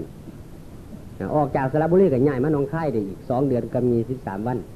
จากหนองคายก็ย้ายมาอยู่อุดรได้7 เดือนคายอยู่เดี๋ยวนี้จักว่าสิย้ายต่อไปไสอีกคือกันเพราะว่าตั้งแต่ตอนบวชมานี่อยู่บ่อนใดบ่เกิน1 พรรษาแต่ก็คิดว่าสิพยายามอยู่จังหวัดอุดรนี่ให้มันได้พอ2 พรรษาซะก่อนคันถ้าหากว่าบ่ทันพอ2 พรรษาแล้วก็บ่ทันอยากย้ายพอชีวิตมันสอบย้ายอยู่เรื่อยๆแต่ว่าความตั้งใจนั้นถ้าหากว่าได้เป็นสำนักปฏิบัติแล้วคือสิย้ายยากเพราะว่าเดี๋ยวนี้กำลังหักนักปฏิบัติหลายเห็นแม่ออกแม่ตนญาติโยมสนใจการปฏิบัติเห็นพระเนรสนใจการปฏิบัติก็รู้สึกดีอกดีใจนำเป็นบุญเป็นกุศลนำส่วนเลือกปริยัตินั่นเฮี้ยนมากกับจนหัวผุคื คือว่าเฮี้ยนแล้วก็เลยให้เจ้าของโง่อยู่เลยไปที่ขอร้องให้หลวงพ่อเพิ่นเว้าขึ้นมานี่ก็เพื่อเป็นการกระตุ้นศรัทธาของนักปฏิบัติผู้มีศรัทธาอยู่แล้วให้เพิ่มฉันทาวิริยะอุตสาหะของเฮานี่ให้ยิ่งขึ้นไปวันเวลาหมุนเวียนเปลี่ยนไปตามลำดับเฮาบ่สามารถที่สิเรียกร้องเอาขึ้นมาได้ถ้าหากว่าหลวงพ่อตายไปก็ดีหรือว่าคณะครูบาอาจารย์ผู้ให้การอบรมหมู่เนี่ยตายไปก็ดีหรือว่านักปฏิบัติที่มาสู่นี่สู่โรคภัยไข้เจ็บหรือว่าขันธมารมันรังควานบ่สามารถที่สิต่อสู้ไปได้หอบหิวสังขารปฏิบัติจนถึงฝั่งถึงฟ้าได้ก็ขอให้เป็นอุปนิสัยอย่าประมาทอย่าอาศัยความเกียจข้านอย่าอาศัยความเป็นคนวายากสอนยากอย่าเป็นคนดื้อด้านและอย่าเป็นคนดื้อดึงเฮาต้องทำตนเป็นบุคคลที่ต้องเอาชนะกับสิ่งที่เฮาต้องการให้ได้โดยเฉพาะอย่างยิ่งนี่การปฏิบัตินี่ขอสี่แจงอย่างหนึ่งคือว่าเฮามักมีอันตรายคนปฏิบัติธรรมมานี่มีอันตรายแท้ๆบ่ได้หมายถึงว่าอันตรายนี่สิเกิดมีเฉพาะคนที่อยู่นอกศีลนอกธรรมเท่านั้นเด้คนอยู่ในศีลในธรรมนี่ก็มีอันตรายคือกันโดยเฉพาะอันตรายข้อแรกที่สุดคือกิเลสอันตรายะหมายถึงกิเลสเป็นอันตรายกิเลสเป็นอันตรายนี่นับตั้งแต่ความง่วงเหงาหาวนอนความหิวความอยากความอวดดีความเป็นคนมักเว้ามักคุยมักสนทนามักเป็นคนโอ้อวดต่างๆเนี่ยหรือว่าเป็นคนฉุนเฉียวอารมณ์โกรธง่ายบ่รู้จักการปล่อยว่างอีหยังต่างๆนี่ถือว่าเป็นกิเลสอันตรายะกิเลสเป็นอันตราย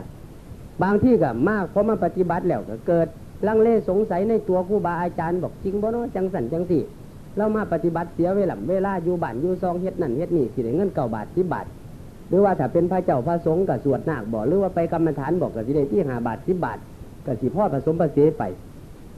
ความห่วงในลาภสักการะก็มีความลังเลสงสัยก็มีนี่มันเป็นนิวรณ์เข้าครอบงำกั้นกันจิตบ่ให้บรรลุความดีและอีกอย่างนึงก็อุทจักกุจักความฟุ้งซ่านและรำคาญอยู่กับงุดหงิดใจเดี๋ยวกับรำคาญผู้นั้นเดี๋ยวอยู่เขาก็ไปพ่อเขาเจ้าของไปคือสร้างเขาอยู่พ่อปนันอันเรื่องนี้แย่นี่เรียกว่าอุทจักกุจักงุดหงิดแม่กระทั่งได้ยินเสียงไฟบอกอีหยังกับรำคาญอันนี้เขาต้องหูให้ท่านเมื่อหูให้ท่านแล้วพยายามใส่จิตดูจิตเอาสติเบิ่งจิตแล้วอารมณ์ต่างๆเนี่ยมันก็หายไปพยายามตามมันให้ท่านเข้าสู่ทุกข์สู่ยากสู่ลำบากมาแล้วเลี้ยงลูกปลูกพ่อหรือว่าแทบจะเอาชีวิตบ่รอดมาแล้วกับชีวิตนั่นเข้าเป็นอย่างจังคอยไปสู่ไปเห็นหายเห็นหน้ามันบ่ตายบอกว่าลำบากมันก็ตายคือกันมันก็เสี่ยงต่ออันตรายคือกันย่างไปหน้าบางที่